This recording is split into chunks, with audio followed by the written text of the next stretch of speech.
Hi, friends. Today I'm going to share with you another one of my very favorite yoga poses. This one has the very literal name of legs up the wall pose. So, guess what we're going to be doing? We're going to be bringing the legs up the wall. In Sanskrit, the name is called Vipariti Karani. I think that's fun to say. So, I'll suggest to you that the most challenging part of this posture is getting your body into it, is getting your body into the shape. It's a very easy posture. It's accessible to pretty much everybody, unless you have issues coming down to the floor and staying on the floor. Um, I'll give you some options to practice it in different ways as well if coming to the floor is a challenge for you. So a wall is going to be really important. So have a wall nearby with some space around you so you can set yourself up. And the first thing we'll do is come and sit with your side body, your shoulder close to the wall. Yep. And then kind of at the same time, you're going to be dropping back and swinging your legs up to the wall. So it's going to look like this, and it might not be pretty, but and it might feel awkward when you do it. But once you get used to it, it gets easier.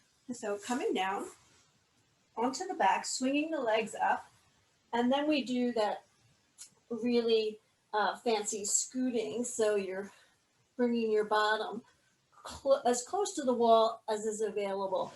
There's no need to get your body, your butt right up against the wall. Some people think that, and they think they're not doing it right because that's not available to them. It doesn't matter. So we're here with legs literally up the wall. I'm just going to scoot a little tiny bit closer. One of the reasons I love this posture is because it helps to reverse the flow of gravity. So normally we're sitting or standing and everything is pulling downward, pulling down from the upper body, the pelvis, down the legs, down to the feet. And some folks get swollen ankles, they have knee issues, maybe some tightness or stiffness in the hips. So this posture, this really passive posture, can be helpful for that. So you can just have your body connected to the floor, or if you like, you can take a blanket and tuck it right underneath your sacrum, which is that triangular bone at the base of your spine. So that elevates your pelvis a little bit. I say try it both ways, with or without. Some days you might like to have it there, some days you might not. So really just, as always, listen to your body and what feels good. And that's really a key component of this posture, is that it feel good. I say that with a lot of postures, but this one in particular, it is considered a restorative pose, meaning it's revitalizing and replenishing for the body. And it's a receptive pose. So there's not a lot of activity. And sometimes folks struggle with that. Like they want to be active. They think that yoga should be a doing, sweating, striving, efforting practice. And it can be, but it can also be passive, receptive, calming, healing, peaceful, supportive.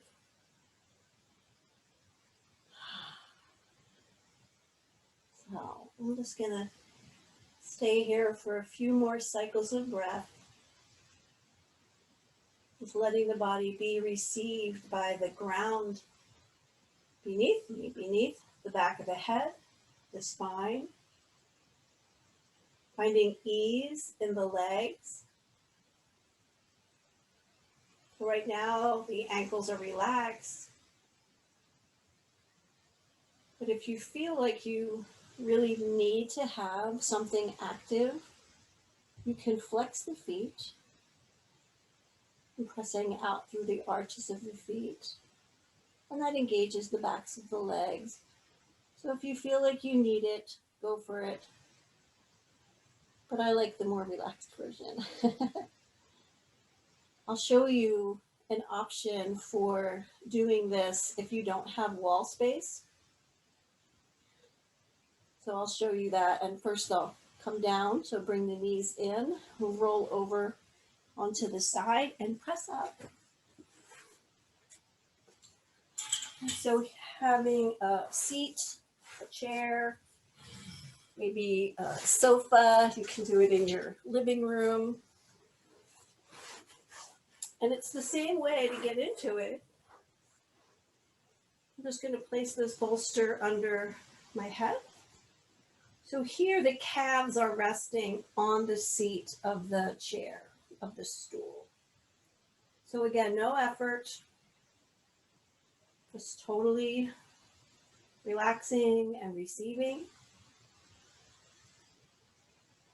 This pose always makes me think of my years when I worked at a very high volume convenience store.